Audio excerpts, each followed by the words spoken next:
All right, good evening, everybody. We'll go ahead and get started here. Sorry for the 6-minute delay. My name is Pat Jennings with the Murrieta Historical Society. Thank you guys all for coming. Tonight we have the Saga, the Goldseekers by Paul J. Price. But first, I'd like to thank Laura Davis of the Heritage Room here at the Murrieta Public Library, who is co-sponsoring this with us and allows us to use this room. Thank you, Laura. And welcome, everyone. most of you probably met Paul. A little introduction. Paul's an artist and historian. Hails from the Good Hope area of Paris, so he's well versed in the mining history of that particular area. Tonight we'll probably touch on a little bit of mining in the whole different areas. Paul, like I said, is a local historian in that respect, both historic and prehistoric. Paul worked for over 20 years with the Pechanga Development Corporation with their monitoring program, and he's also an artist. A lot of the artwork and designs and stuff you see at the Pechanga Casino, Paul actually designed when he worked down there. Having grown up a farm boy, he's well versed with the mining lore of old. So without further introduction, Paul J. Price. Come on, Paul.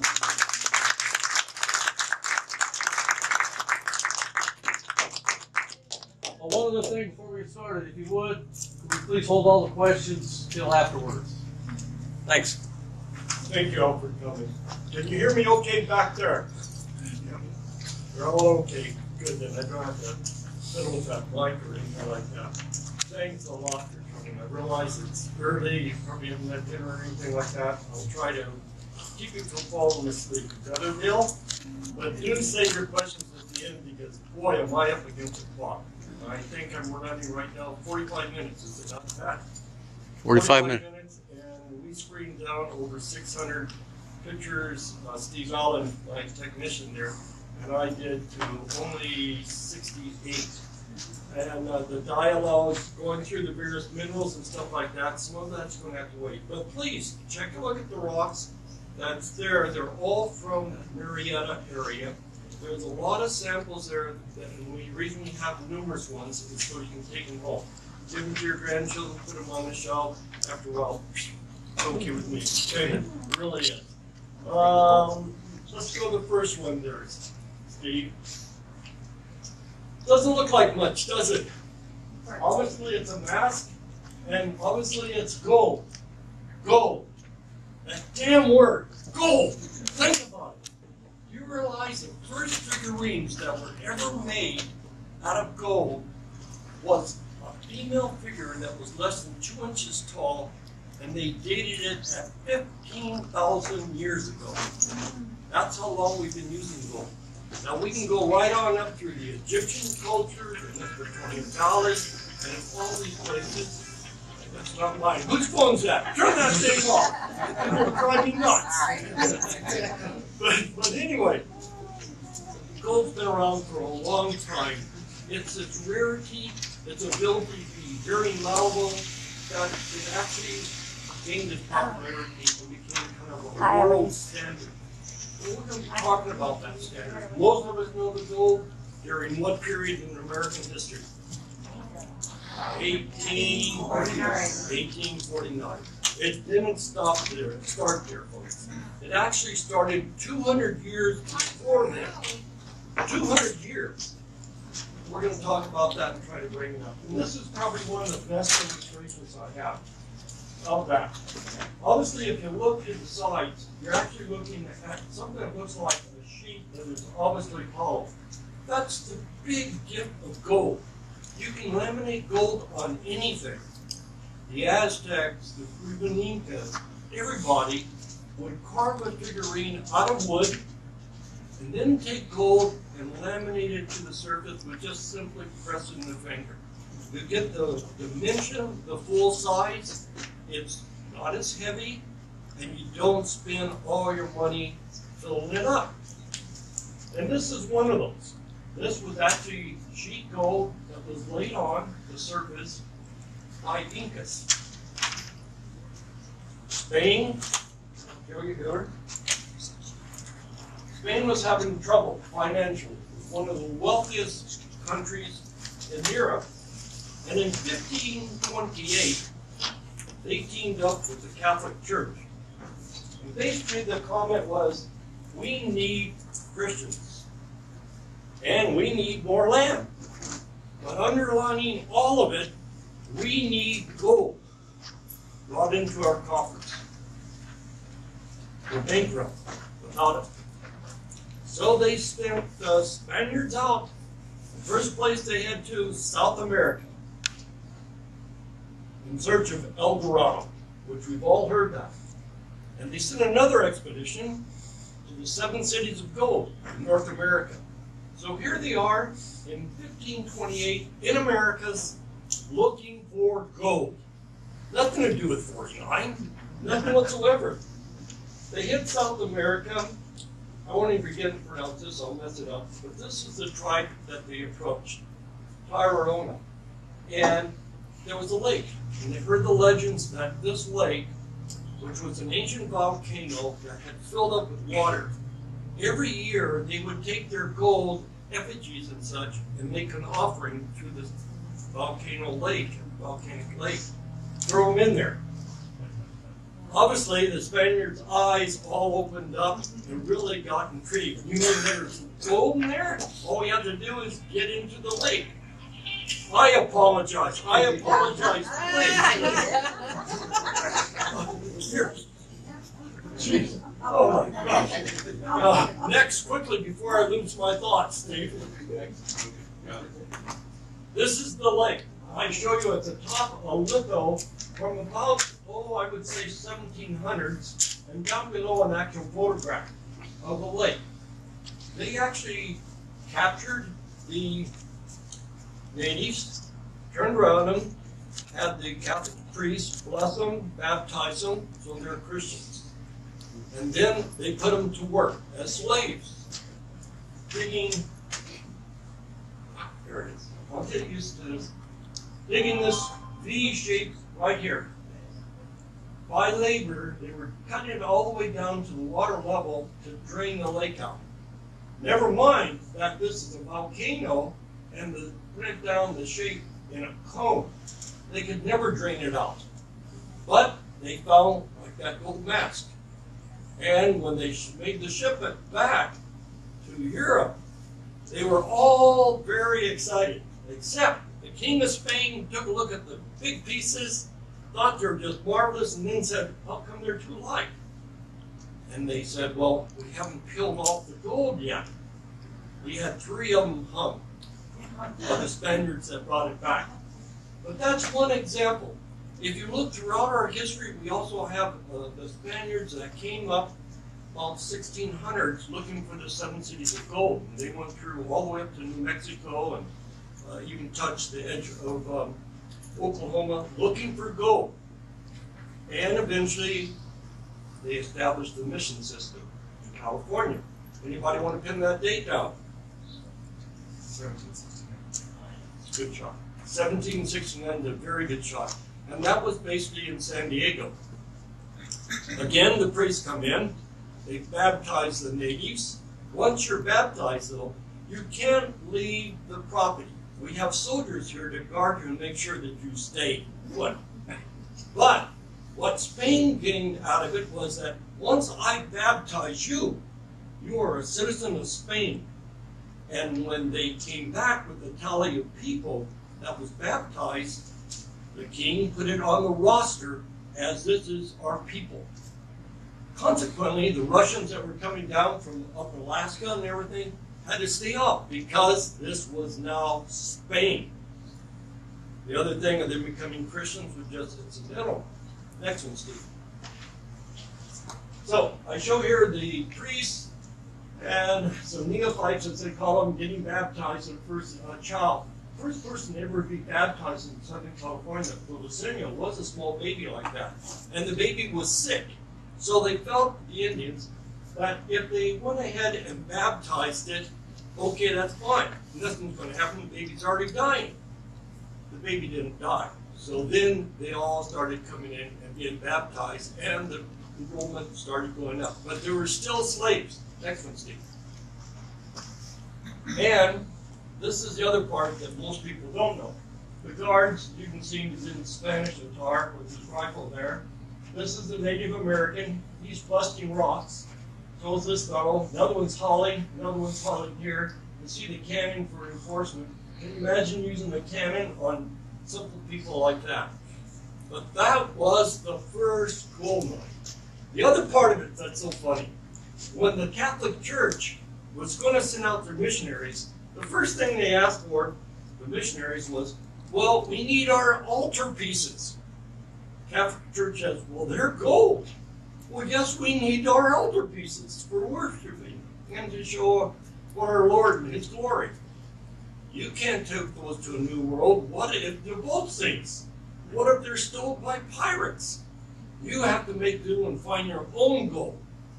So San Luis Rey, San Diego sent out the soldiers and the Indians to prospect for the gold. And the first usage of that gold was making altar pieces. And they made them the same way, hollow interiors out of wood and such.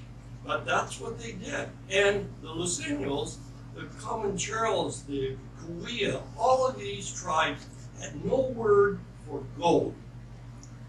Nothing. They weren't even aware of the metal. Next, please. This is one of the methods. You'll see a whole technology that was used by the Spaniards and the Mexicans prior to the 49ers coming in. This is called willowing, or dry washing. This is where they work on a alluvial fan dirt. They screen it on out the best they possibly can, put it on a hide or a blanket, toss it up in the air. The wind would carry away a certain amount of the sediments. The gold would settle in, and then they work the fleece and get rid of the gold. Next one, please. This is a rock collection. This is something that Pat and I have discovered, and I wish the heck we could do something about it. In first, let me set the setting. In Coal Canyon is a very rich, very ancient archaeological site, at least 5,000 years old. Now, there's a bedrock mortar similar to this, but it's out of the ground, sticks up. Right in the center was a bedrock mortar used by the native women to actually grind up their acorn meal. But this one goes like this. Towers from the sides and then drops down into the mortar hole. And it's big, about like this. We've always been perplexed as to why the V shape, until I stumbled into this drawing. Well, you can see here, this is the leverage system. A large rock, they drop down and crush the ore. Why do they crush the ore? Well, they had to get the gold out of the rock, and you can't do it with it just in there, free. You have to crush it, grind it into powder, and go through the process. So that big boulder that had the mortar hole in up at Coal Canyon is one of these things. We don't know how many hundreds of years it might be, but it bridges two cultures. We were all excited about it. I took the chunk of them. They all kind of understood what I was trying to say, that it wasn't just for acorns. Lo and behold, someone stole it. Pat knows the story better than I, but they came in with a flatbed, a large diesel tractor or something, picked it up. We don't know where it went, right, Pat? It's gone. Next one. When was this? About 15 years ago. Now, we know this story here. Well, who knows what this guy is, who he is? That's Marshall. Marshall. This is Sutter's Fort. This is actually where his logging mill was. But Sutter had this guy Marshall working for him. Marshall found what? A gold nugget in the stream bed. They played with it, they toyed with it, they counted it out. Remember, the elasticity is something that the gold really has. They decided, yeah, this is gold, but don't tell anybody, you know, because I want to settle this land, and if it's gold, we know it's big. We want to own the land and keep everybody else off. What does Marshall do? Goes right into Sacramento and blabs it to everybody. That was the start of the 49 gold rush. Was it the first? No, we had gold mines all over this area. Next, please. What do they call it? Anybody want to say what that guy is? Elephant. They called it the search for the elephant. And if you're a miner, you're running through the hills, anybody asks you, what are you doing? You say, searching for the elephant. And that would suffice. Next one, please. This guy here. Now there's stories as to whether or not he did find the original clay in an alluvial fill that led to the discovery of the Good Hope gold mine. And he used an arasta to actually grind up the ore. But they give it the credit to him. He lived out near Meadowbrook. And you can see 1852, and he died in 1926. But everybody gives him the credit for discovering the gold mine. Next one. Yes, he's an old timer. This is an arasta. Who's seen an arasta in the area? Okay, good. Most people don't understand that the arasta dates back to the Spanish, which dates back into Europe, and was used to grind the hard rock up that contained the ore, making it into a finer product that they then can work various chemicals with and get it refined. You can see here the dragstone on a pole coming across, tethered to the mule, comes up here. This pole would actually spin around as the mule worked around and around. When it gets down to a fine powder, they would scoop it up, set it aside for the next process, and dump some more hard rock in. The arasta. I can count 5 arastas that I know of since the 50s that have disappeared. Why do you think anybody would go in and destroy something that's historical? Take a stab. Why? They developed the land. That's one. Give me another one. Stupid. Stupid. That's a very good one. History is full of stupid. Artifact number 2. Well, the secret is they could take up the bottom stones. Now there's stones, flat stones inside of this, sift them up, and a little bit of the gold would sift down into the soil, and they would pan that. In the process, they would destroy their rascals. Next. This is the Good Hope. The Good Hope, if I can flip this down. The Good Hope, they claim, going back and forth, the Good Hope was between $1 million and $2 million was taken out of the ground. And this is what it looked like. I didn't see this as a boy, but this is their stamp mill, which is a 5-mill stamp mill. You'll see a lot of people that work for them digging and mining and mining 4 miles of tunnels underneath the ground right under Highway 74. Thousands of cars drive over those tunnels every day. And they establish a little community, miners camp. And you know those things, they don't last. As long as it's paying off, you're okay. But as soon as that mine peters out, they're gone. So, next one, please. This is some of the miners. You can see the ore cart up there that will come around, dump in the chutes, fall down into the rock crushers. Those rock crushers pounding, pounding, pounding, pounding, pounding, all day, all night, and could be heard all the way into him. Pounding. And here's the guys. Obviously, they're very comfortable with dirt. Next one, please. Here they are stacked again. Up, this is the tall trellis. This is the track that works around and goes around and dumps it. At one point, they had 200 people working in the mine. You'll look, if you were to look closely, look at the other one, probably better, this other picture of miners. You'll see right over there a sticking Tommy. I don't know if you can see it from here, but it's a candle. And pick it up, please, Pam. Okay? Or Annette, got it. This was their only light. And it would work by them turning around. When they started to go into the mine, they received 2 candles. And they had their issued sticking Tommy. They would go into a rock ledge, tap it in, push the one candle in, take the second candle, break it in 2, and hang it from the hook. When that first candle burned all the way down, first shift was over with. They'd put another candle in and light it. Both candles burned out, you walked out, your shift was over. But that's what those things are all about. And there's all kind of Western stories about battles among miners down in the deep caverns and things, each holding their own sticking Tommy. Next one, please. Here they are. Party looking bloodshot. Now, this guy here is holding a sticking Tommy. This is to the side. Next one. This is the little community. Now over there is the actual mill, the sand mill. Over here is an assayer's office, a Spanish camp, an Irish camp, and a little hotel. Now when the mine stopped producing, because of water, every bit of this, they're all gone. Just like at Bodie. If you ever visit Bodie up in Nevada, you'll see the town, the old ghost town, with pianos, furniture, and everything up there. They had to go to the next hot run where the gold might be found, and that meant you only take what you can carry. Next one. This is the school that they built on the other side of Highway 74. And it was operative. When the farmers left, they left their children, I mean the miners, they left them there, went on. Next one. This is the tunnel. This is the cross section. This is the upper layer. This is the actual mill. Down here is the shaft that they go down and lower with cables. And they ring a bell as to where they're going to be at what level, or if they wanted to go back on up.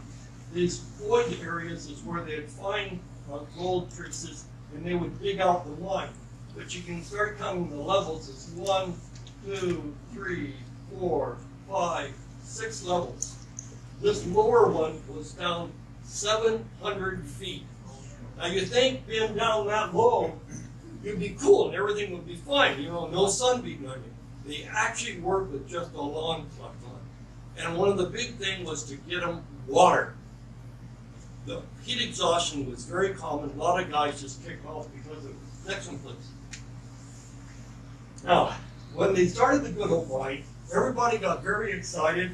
Everybody was running out, staking their claim, shooting each other, getting in fights and everything because, hey, this is my mine, I got it staked out and everything like that. But the government hadn't caught up with the miners. They were still lagging behind, but all of a sudden they realized all these lawsuits that are congesting our courts come from claims, and no one can prove it's theirs because we haven't mapped out the territory yet. We don't have townships. We don't have topo maps. We don't have anything. So the Bureau of Mining turned around and they established what they call the Bureau of Mines.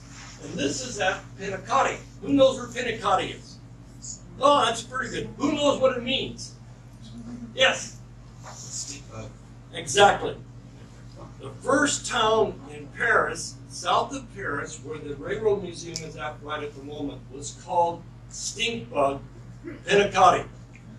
And this is the first building that they actually considered a commercial building. A lot of people say that it was a store. Some say it was an assayer's office, but it still stands, and they've got it, as you can see, pretty much stands tall. I know the structure is out of stone, with most of the miners know how to work.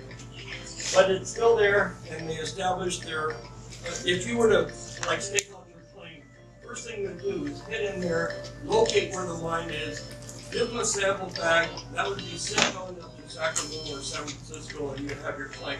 Next one, please. This is the door. Next one. This is dry blowing. I know it sounds crazy. I first heard of it when I was reading the story of Butterfield. Every time this wagon stopped to people relieve themselves or they water the horses or anything like that, this one guy headed out to the gold fields would get out with his gold pan here, and he would take the dirt from the washes, stir it around so the gold would settle to the bottom, and then blow. He would blow so much because he was also competing with the wagon that had to take off.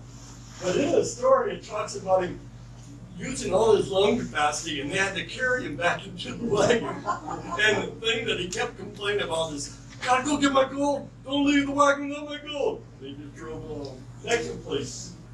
This, you guys are all familiar with. It's a rocker. This is actually first designed in Australia. Then when the golds were operating, well, they brought these things in. It operates with, you dip water with your sand, dump it into the first layer, you rock with this lever back and forth. It goes through the screening, whatever you have, and it's trapped in little rivets across. You can see the method over here from the Danish of carrying their water. He's carrying creek water right on up. I've seen these, they're pretty nice. Section, please. This is a mine. This is probably what you all came from.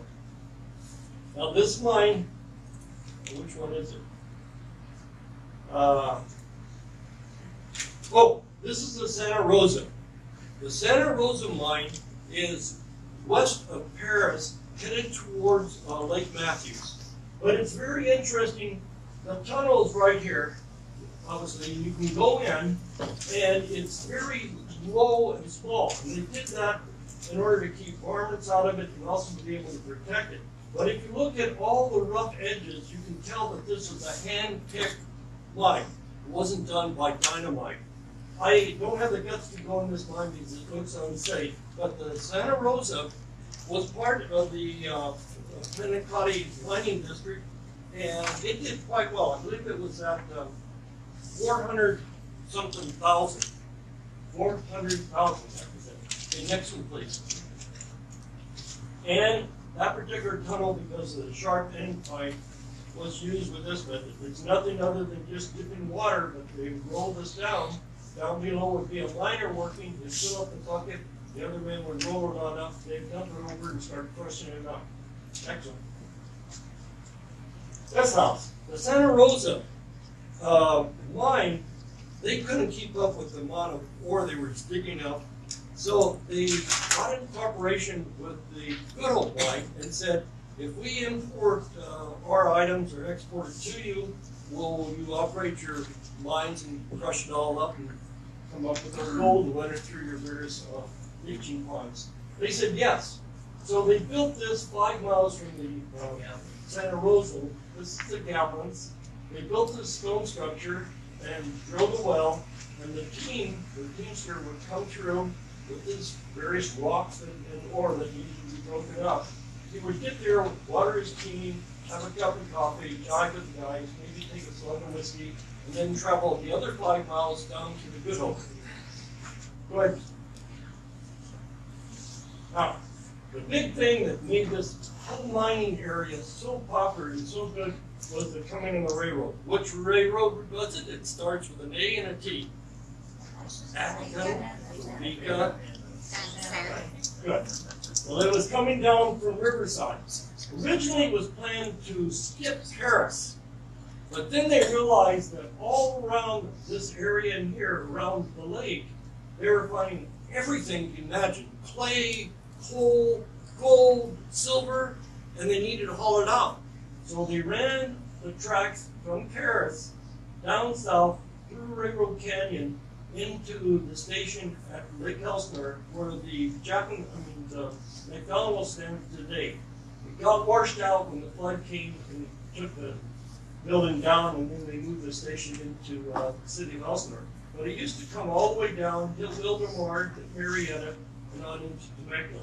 And as it traveled, it picked up ore and rock. Next one. Now, when I was a boy and I could run around and have my free will once I got done with my foreign shorts, this is what the Goodhope looked like. Looks kind of sad and run down. If you're ever in Paris, mention to anybody the name Hook, and they'll tell you, oh yeah, he's a Dodge dealer. Isn't that right back there? He was a Dodge dealer. And as you're going on Highway 74, you'll pass a road called Mates. Well, these two got together and they said, you know, the Goodhope is flooded. They hit water, the water table went up, and it's already up to the second tier of mine shafts, and it's still rising. So it's never going to be a gold mine again. They can't pump it out fast enough. So Hook and Mates got together and said, you know, the water is valuable, and we need lumber for these shafts and also for railroad ties. What we'll do, we'll pump out the water, we'll flood the fields, and we'll find a fast-growing tree, and we'll grow trees and then sell the lumber. They established the Golden Eucalyptus Enterprise. Is that right, Katie? And anyway, they did it. And today, if you drive up through Goodhope, past where the Goodhope mine was, you look on your right, and there's none on the right, it's on the left. You'll see rows of these tall, magnificent red gum eucalyptus trees, and it came from that enterprise. But the wood was no good. It split too easy, and they didn't make good cross ties. They went poop. And the mine lay barren, and it wound up looking like that. The farmers would still off the corrugated tin, making use of it as roofing material for their barns and stuff. That's what it looked like. Next one, please. No, that's not me. That's my brother. But you can see, again, the roof, the incline. Next one, please. This is what you see. This is 74. We're driving by. This is less than a month old. You look at this large mountain and you think it's just a hill. Well, right down there was where the stamp mill actually was in its heyday. All this is what they call tailings. That's being crushed and refined. You have probably, I don't know how much right now, and it's just humongous. And they thought, they being other prospectors thought, well, what we'll do is we'll lease the mine, go in there with our bulldozers, and because they had old technology, we'll start reworking the tailings and turn around and sell that. Didn't work. They bankrupt. And that's when my father, our ranch is back here near Still Peak, the owners came to him because there's an old rancher in the area and said, we want to put you in charge of the mine and keeping people off and not allowing anything to happen. And also, too, he will tell us about a large fire that swept through 49, was it? Or 50 that came through the area, burnt all the remaining structures down. And if you look, okay, well, here we go, next one. Right here was the structure. Right here was the mine. And those that can remember, back there in the 50s, there was a young girl, a little baby, that fell into a dry well named Kathy Viscus. And by the time they got her out, she was dead. Well, that made a large campaign to close all abandoned wells and all mine shafts and old tunnels. So they came to my father and said, close it. We don't want to be sued. So my dad and a guy named, his name would come to me. He was a bulldozer operator. Went right here and covered it all up, and it's no longer there. And then there's about 6 other mines scattered around here. They covered those all up. The ones up high on the peaks, they left those alone. Next one, please. See all this? That's tailings that's been worked. This is the amount of stuff that they've accumulated over a good 100 years. And in the back is Canyon Lake. This is Highway 74. Next one. This is one of the large tailing pieces. This, you can see, is a little bit more refined because it was the actual ore that had been down. Next one. Looks familiar, doesn't it, guys? Next one. This is what you find. I know everybody wants to walk out, walk through the dumps and travel the fields and hoping they'll find some treasure. This is the treasures that you find. You can see some square nails up there. It looks like a large washer. This looks like a valve of some sort, intake or extake, and then an old can, maybe a horseshoe. That's what you find. There's no buildings, there's no tunnels, there's nothing. But it's the most popular mine known more than any other mine in Southern California, and it was the one that paid more. This mine here. Next one, please. Now, we're leaving this mine, we're going down 74 towards Lake Elsinore, and this is the Lucky Strike mine. Comes up here, goes across, you can see a little bit of an area here that's a bare spot. Well, when they covered up the old mine shafts, that's where the Lucky Strike was. And it was a silver and gold mine. And in that mine, when I was a boy and you could scoot down in there and prowl around, they had an ore cart. Guess what happened to that ore cart? Who wanted the ore carts back here in, the 70s? Knott's Berry Farm. Knott's Berry Farm winched it up with cables. It's now at the amusement park. It's no longer part of us. And this is obviously one of those red gum buttes that they planted. This is interesting. Next one, please. In the respect that right here was the tunnel at one time. If you closely examine the rocks, you'd see where they have all kind of holes in them and been busted and such. Next one. This marsh, I took the. Should I tell them the story, Bill and Julie? Yep. Go ahead and tell them. Okay, we walked the stream bed, and I was showing them how this is the Washoe Wash, W-A-S-S-O-N. It's on the northwest side of Highway 74. We walked it, we didn't see anything, we could see where there's some damming, obviously for the flooding, but this is primo area because it's alluvial sand and that's where you find placer gold when you turn around and wash it all out of your gold mine. Right here, this coffin looking thing, I didn't see it. I don't know if the Zimmerman saw it or not, but I didn't see it. But Rick, another gentleman with us, he went back there. I don't know, he might have stuffed some gold or something. And he called me that evening and said, "You won't believe what I found." I says, "What?" He says, "Well, I don't know if I should tell you or let you just worry about it." He found that. Next one, please. Okay, you can see it's boxed. Next one. You open it up, it has the bars going across, the grid for the dirt that falls in. It's a sluice box. What do you use a sluice box for? Gold mining. Now, someone didn't lug that down into that ravine for the heck of it, or for their help. Someone is mining that. So he asked me, "Well, what should we do with it? Take it to the museum?" I said, "Well, no, it's a contemporary one. We should leave it alone and look for the guy or an ambush and kill him." For thing jumping. He said, no, we won't do that. We'll leave it where it's at. But it's right there.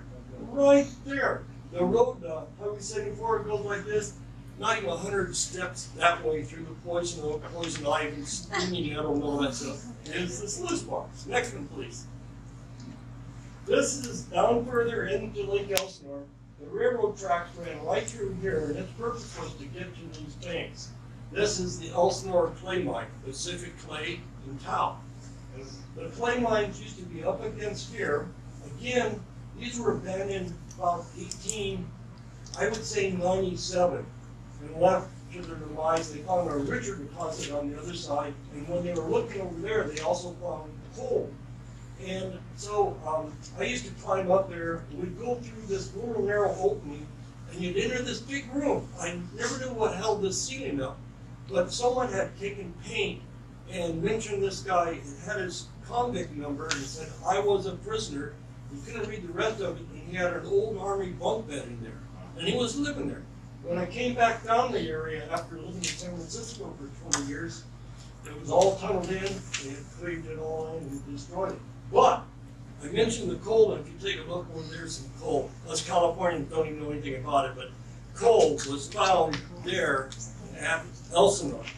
And what did they do with the coal? Well, who's running steam plants to turn around and crush the ore? Well, the Good Hope. Those operated on coal from Lake Elsinore until they petered out. Next one, please. This is again a closer shot to where the actual mine was. Next one. But the other thing, the miners, when they saw that the Lucky Strike basically falling apart, the Good Hope was falling apart, and all these other mines that were in the area, and they had scattered, well, some of them stuck around. They were saying, "Hey, there's other minerals there that we can make money off of and support ourselves."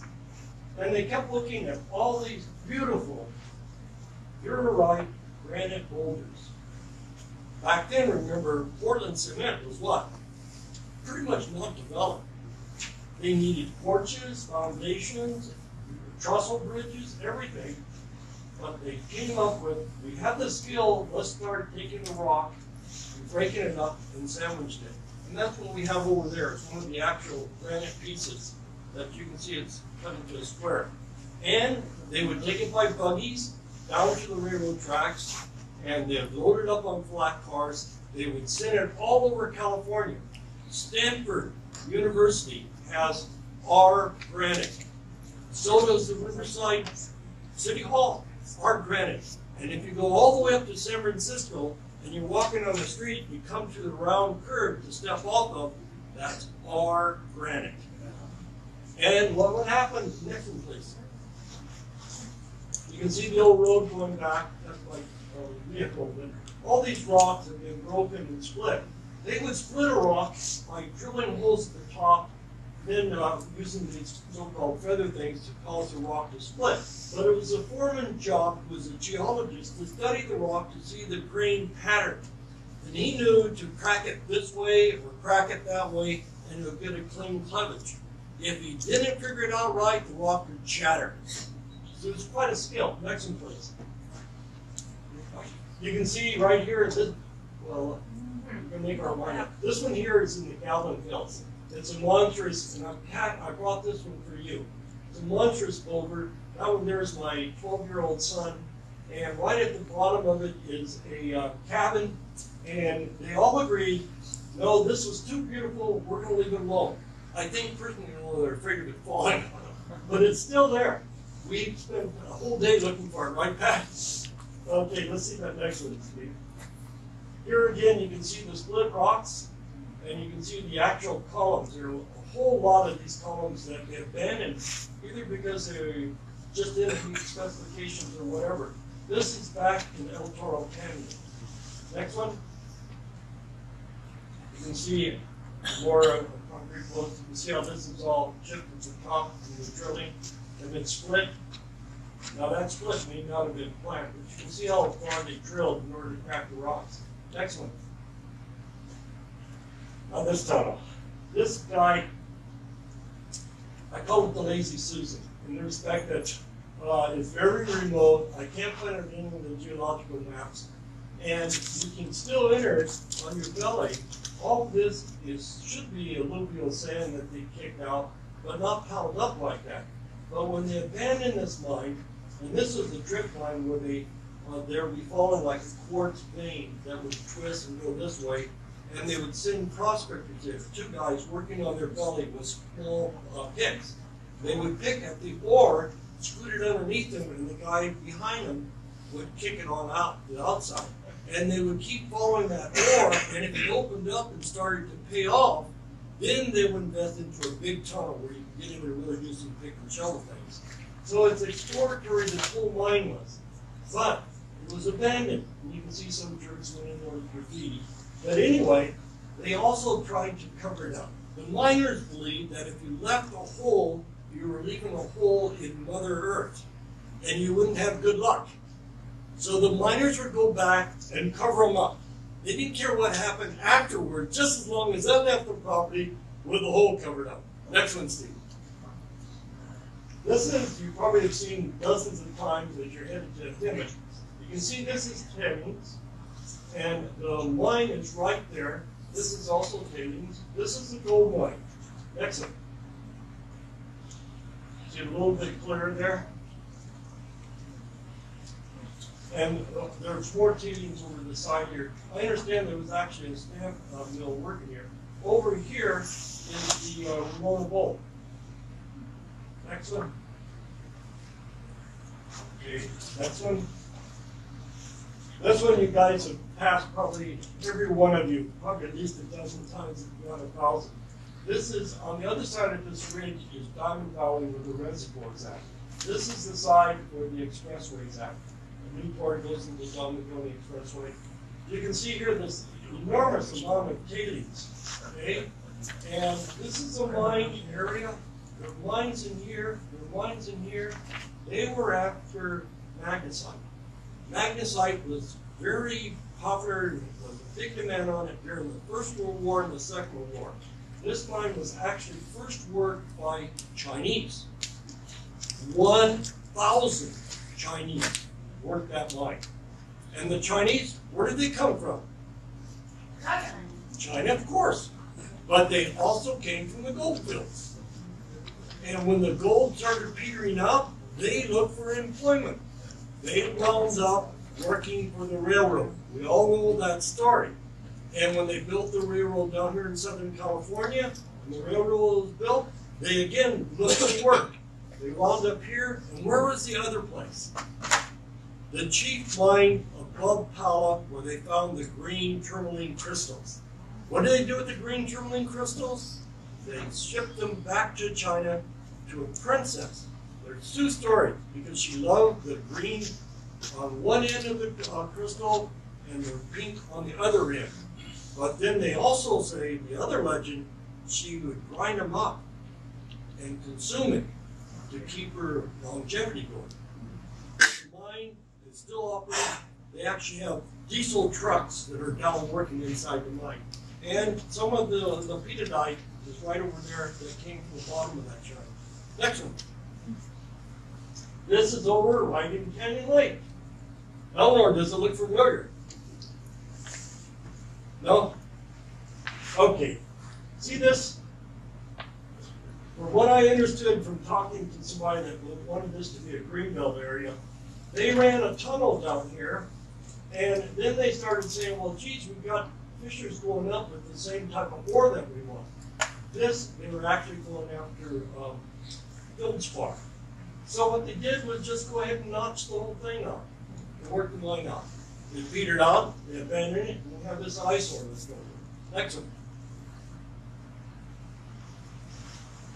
Oh. This you can see from the road in Elsinore. You think I'm delirious, you're right.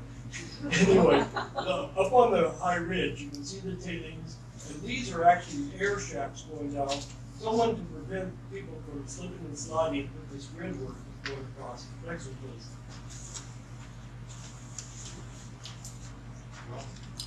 That was fun. Pat and I visit this here. This is a lime deposit where Jack LaRocca told me there was a lime kiln that made lime kiln paint that they used to whitewash a lot of the buildings in the area. Next one. You guys know who this is? Yeah. Did you know that he was a rock hound? An entrepreneur? Out to explore anything he could possibly do. And he had a ranch. Next one. This is his ranch. But, this is 1902. There was also the hot springs. And he kept toying with, everybody comes in that are in the neighborhood, uses the hot springs, why don't I charge them? And one of his first exhibits was rocks that he had collected in the surrounding hills. Today, look again, this is what it looks like.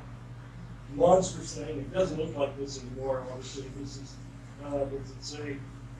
Pretty old, but it's 500 acres that he developed into it. So is he a geologist, just an enthusiast guy that appreciates the beauty of rocks, or is he a miner? Remember, hot springs deal with minerals. Next one, please. This is the one that I've always enjoyed this story. This is the silica. It's this rock right here. So please take one with you, okay? That's silica. It's quartz, pure quartz.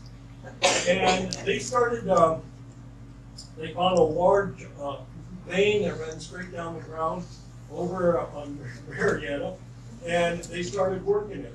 And Annette, you want to tell them a little bit of your story? No? My grandfather was a driller there. Back, let's see, you passed on somewhere to the 20s, right? And from lung congestion. Because he would work there without a mask, digging this stuff up. Then they would hoist it up, load it on the truck cars, down at Murrieta's train depot, ship it to Los Angeles, where they would grind it up and pulverize it to a very fine dust, and it was used for electricity. No, next one. Glass. Glass and porcelain. Lathes. It worked until it started hitting water, then they stopped it. The water kept rising, and kids and people being who they are, they just see a hole there, and once a car's pushed off, it goes under the water and it's gone, no more problem. How many cars was pushed in there, Pat? I think 40-some cars, yeah. 40-something cars. So then they wanted to start building homes there, you know? I mean, Murrieta's got to have its truck homes. But this was right in the middle of their project, and they couldn't compact on top of cars. So they pulled out all the cars. Next one, please. And they found the main tunnel that Pat's family was working in, and they started snaking all these vehicles up, and then they started filling. Next one, please. This is what it looks like today. It's a park, and this is all filled dirt. There's some willows in there, a couple of sycamores. There's a eucalyptus. On this side right here is a house, and on this side is a house, and right here is a sidewalk. It's the darndest thing you ever see. But it's a very big part of Murrieta's history. It worked for a lot of years, a good 30 years. Next. This is Pat. I don't know if you can recognize him. It's the best shot I got of here. If you notice on the bottom here, there's looks like two square pieces of blocks or whatever. And those are adobe. I have a sample of the one that he pulls in right there. And that was actually used in the construction in some of the earlier homes in Murrieta, Old Town. And some of the homes and buildings are still there. And they're made out of nothing more than water, sandstone, decomposed granite, and how old, Pat, do you think? Although those were probably done in the late 1950s. 1950. Here, that's wrong. Give me something to do. El Rancho Murrieta. Okay, now, take a deep breath. We're almost down to the end. Okay, next one. Okay, people think, well, all the time is ended. It's no longer happening. These are two, this is our tunnelers, and they were going from this side of the mountain and coming on this side, and they broke through, and they're celebrating right through. What, Kathy? What tunnel? Lake Matthews. Lake Matthews Tunnel. What's that? That was in 1901. Kathy had all these guys at her retirement party. But they're still miners. Notice the helmets with the lights on them. Still miners today. But this was the biggest tunnel they had until they made the next one. Steve. That's my wife, my lovely wife standing there in her filled boots, muddy, helmet on. There's another person standing right here, and back up here, oh, it's in the other shot, was another man standing on the sledge. But this is the seating, this is all the reinforcement. And where was this tunnel at, Kathy? I think that's Lake Matthews. Like Lake Matthews again? One of the foremen, Dave, told me that when they were going through the guys that were the muckers, that's what they called them, that did all the shoveling after they dynamite everything, saw some gold.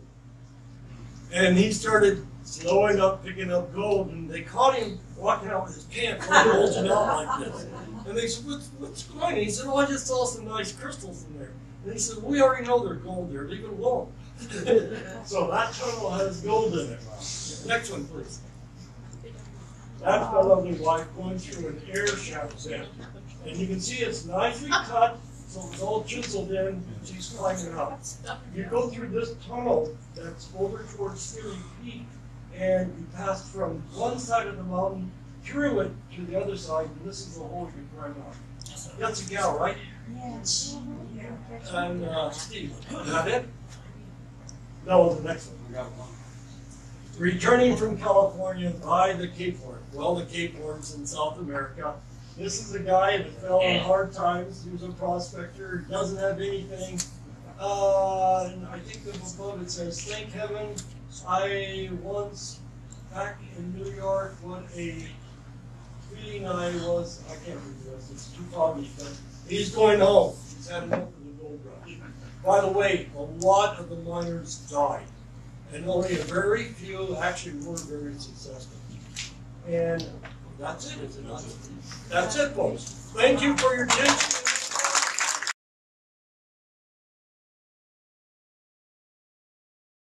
Okay, we do. All right. Okay, we'll take a half a question. Yes, please. What's magnesite used for? What is it? Magnesite, well, magnesite's used in starters, and it's used for polarization metals and stuff like that. And it's also a mixture that they mix with other rocks. It's a dark rock, doesn't have a high regime, but and it keeps getting richer and richer as they find more and more uses for it. Next question. And Riverside was the biggest producer for it, for numbers of years. Come on, don't make it easy. What are all those rocks that are ground to make it? What kind of rock are those? Those are Urarite granite, which is an igneous rock. I hope I answered that question. Okay, next one. I saw a hand over there. Yes. Where exactly was that mine where the cars were down in the hole? Pat, you know the street right off the top of your head. Rancho California. If you're familiar with California Oaks Road, goes out north, Calamia goes California Oaks out to Clayton Key. There's a housing tract on the right, Old Antelope Road cuts around the base of that.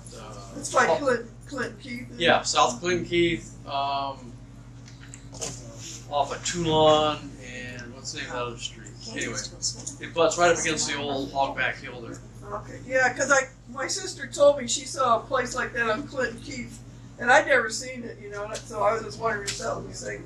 Well, years ago, she said she saw a big hole in cars in it. Well, Yeah, they, for any kind of pool today, it's a nice flat level land. A lot of them are stolen. Yes, please. Not from here, where's Lake Matthews in the tunnel? Oh, is Oh. that, I think that was the P1 pressure tunnel. I'm So sorry. the last one was the P1 Pressure tunnel. I'm which sorry. was I in caught near you. about Russell, right? No, it's P1, no, it's at Diamond Valley Lake. Oh, it's at Denver Valley It Lake. connects from the tunnel to the tower. Any more? You guys are letting me off way too easy. Yes, please. I remember reading in one of your articles, wasn't there like a small siding at the end of River Road where the railroad came through to pick up supplies for the Good Hope mine? Absolutely correct. The train would actually leave Paris and head on down, and then it started down through the San Jacinto Wash, which floods right into Canyon Lake. And as it started going through, which is the slate deposits on the side, the very dark earth, they had what they call a turnout. And at that turnout was a loading dock, and the gold miners that were working the gold and got their ore processed and actually produced some in actual calf form would take their ore down River Road all the way to the end, on into that banquet, and then they'd wait for the train to come. The guys wanted to go into Paris, which, well, let's first remember was Pentecostal. You either to camel or pick up girls or pick up provisions or whatever, they would ride that train back in and come back. Remember, Highway 74 was nothing but a buggy trail. And so they would use the train. And that track would run all the way down the edge of Canyon Lake into Lake Elsinore, down the Canyon Lake Drive. Wasn't the Murrieta train station right across the street from the Kia mill, right up the street here? Yes, that's right, right, yeah. Okay. Yeah, Just trying to figure out where that was. And it also had a turnout. And if you go look at some of the older pictures of Temecula, where they actually show the train tracks and the cow out in the field, you'll see where the turnout is at, and you'll actually see some of the large granite boulders stacked just before you get to the old slaughterhouse. Okay. So it was a very big part of the industry, and the railroad went where they could pick up passengers and do a service. Anybody else? Yes, please. So what did the miners die from? Were there gases? Were there canaries? Well, the canary system is very interesting in the respect that the Welsh and Irish were tremendous miners in the coal district in the northeastern part of the United States. They ran out of work. They came out following the gold rush, and they brought all their technology with them, and they brought the canary. I have a canary cage in my collection, but the canary, for those that you don't know, was kept in a little, like a toothpick box, and they'd go through the tunnels, and if the canary fell over dead, well, they got out. But gas was not as bad based on the type of rock that they were working through. What really got them was the heat and lung congestion and collapsing. There's a story, I don't know if we have time for this, do we? Where two Mexican boys were working from their own camp, and for some reason, Black, Indian, and Mexican, they had their own prejudices against them, and they would always send them to the dirty cast. And that meant crawling on their belly, following a little fissure of gold that would pop in and out, and carrying nothing but that candle. One would be doing the picking, the other would be pushing it back on out. And the tunnel collapsed, and it collapsed on the back of the boy in front. And he couldn't get out, he couldn't move, and he told his brother that he's stuck. And they said, well, we can't do anything, we've got to stay here. So they said, as soon as our lights burn out and everybody else is up to the surface, they'll send people down to rescue us. Okay, so they waited. The guys came down, the miners did, and they found the boy's boots sticking out. And they said, okay, we're going to dig you out. And they said, but you got to take my brother. And they said, no, you can't take my brother. No, you can't take me without my brother. They said, no, there's a humongous boulder resting on his back and we can't feel any pulse. So the foreman crawled to the side and felt his jugger vein and there was no beater. Told his brother and he said, I'm not leaving my brother here. And so he backed himself on out and he looked at his other rescuers and said, he won't leave him. And just then, the line went flat. His body, those two boys' bodies are still there at the good home. And, there's other deaths that occurred, but I won't bring those up. Any other questions, please? Yes. Oh, hi, Al. So all Murrieta got was silica, no gold. Silica was the biggest producing item in Murrieta.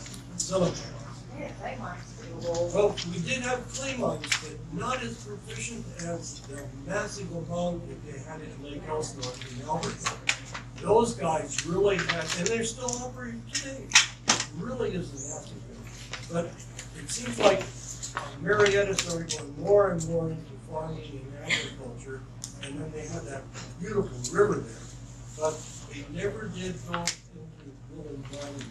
But I still think there's gold there.